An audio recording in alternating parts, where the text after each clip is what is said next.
Senhora presidente, deputada Fatinha, deputado Eliomar Coelho, deputado Serafini, deputado Luiz Paulo, eu queria inicialmente, senhora presidente, rapidamente falar sobre o município do Rio de Janeiro.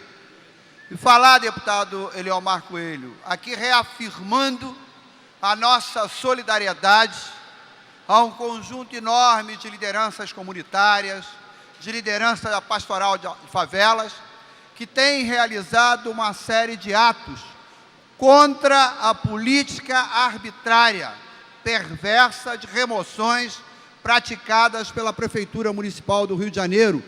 Era praticada antes e continua sendo praticada agora. Ainda há cerca de uma semana atrás, mais ou menos, teve uma manifestação que saiu desde a Cidade de Deus e caminhou até próximo à residência do prefeito. E eu sei que estão sendo convocadas mais 3 manifestações agora no mês de dezembro.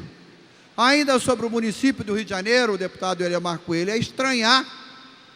Eu, por exemplo, que presido aqui na casa a Frente Parlamentar de Atenção à AIDS, à tuberculose e à diabetes, tuberculose que está matando muita gente, mas muita gente, na cidade e no estado do Rio de Janeiro, principalmente nas comunidades populares de grande concentração demográfica e nas prisões.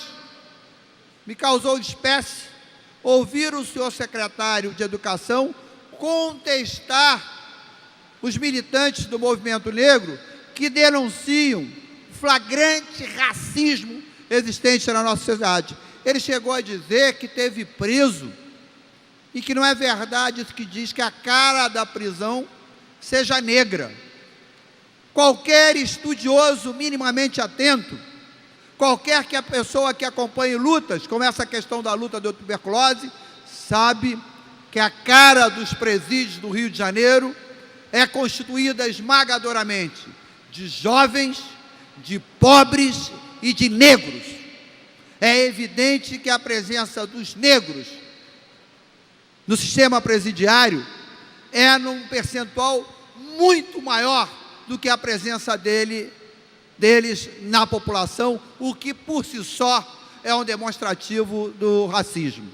E eu fico preocupado, deputado Eliomar Coelho, porque não é qualquer pessoa que está falando, é alguém que já sofreu no passado como jovem por combater a ditadura e é alguém que hoje ocupa uma função extremamente importante como secretário de Educação do município do Rio de Janeiro. Ora, se o secretário de Educação do município do Rio de Janeiro faz uma fala questionando que haja o racismo, porque ele vai dizer que não é bem assim, mas as questões que ele apresenta, ele inclusive desqualifica as pesquisas que demonstram indicadores que provam o racismo, é extremamente preocupante.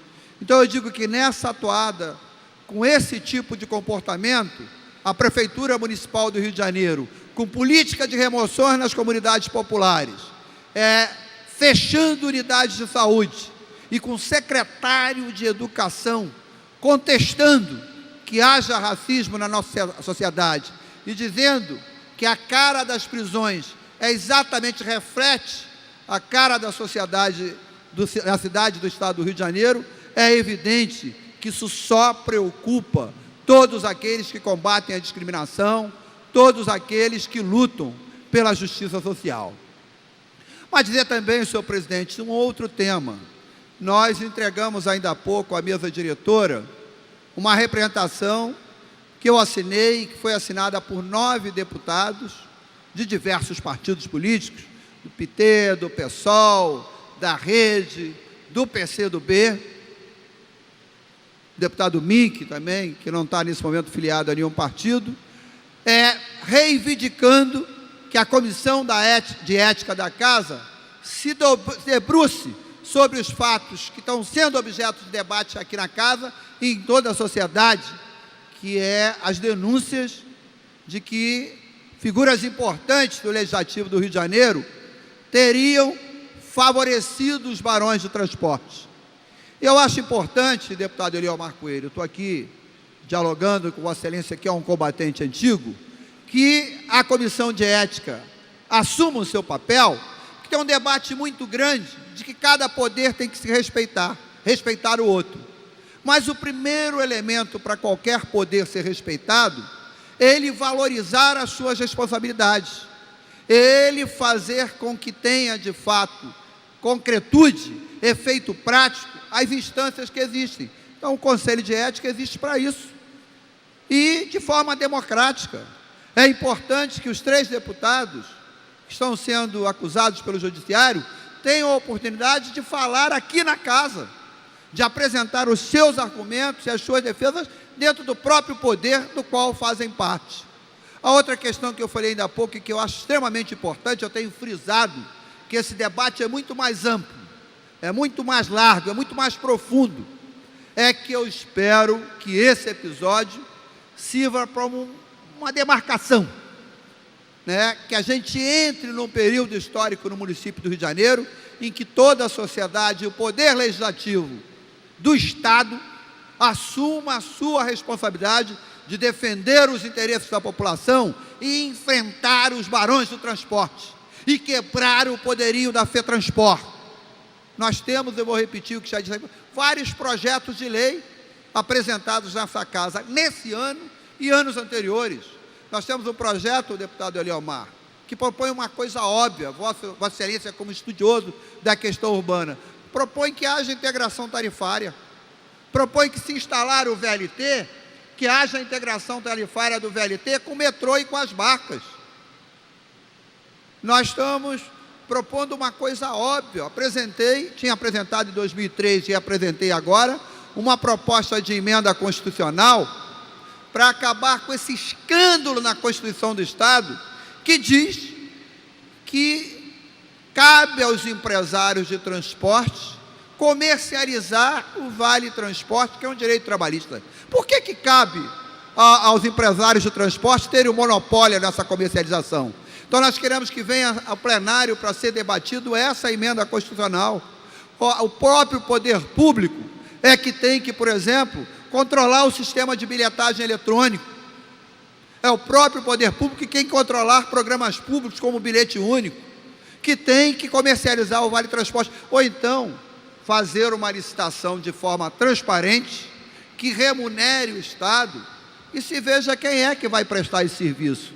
Não manter esse monopólio indecoroso à FETranspor de operar a bilhetagem eletrônica, manter essa crueldade de que um cidadão que seja cego não pode exercer plenamente o seu direito à gratuidade, porque os barões do transporte exigem que ele tenha tantos cartões quanto são o número de modais.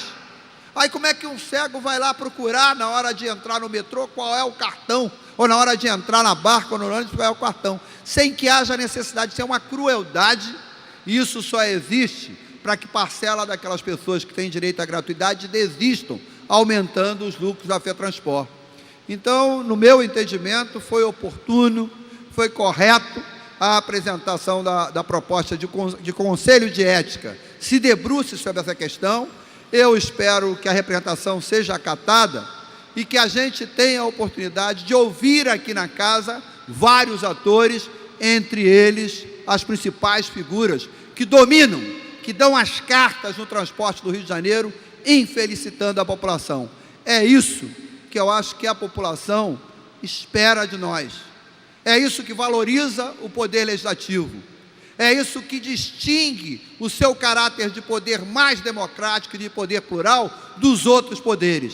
Então, eu acho que nós que às vezes reclamamos com correção que o Poder Judiciário invade competências do Poder Legislativo, uma das formas disso não acontecer é o Poder Legislativo usar na plenitude as suas competências, assumir na plenitude as suas responsabilidades. E, nesse momento, chamar a Comissão de Ética para essa questão, ter um papel de transparência, ter um papel democrático e tem um compromisso, tem um papel de responder às justíssimas expectativas da população do Rio de Janeiro com relação ao Poder Legislativo. É o que eu tinha a dizer, senhora presidente. Obrigada pela sua paciência.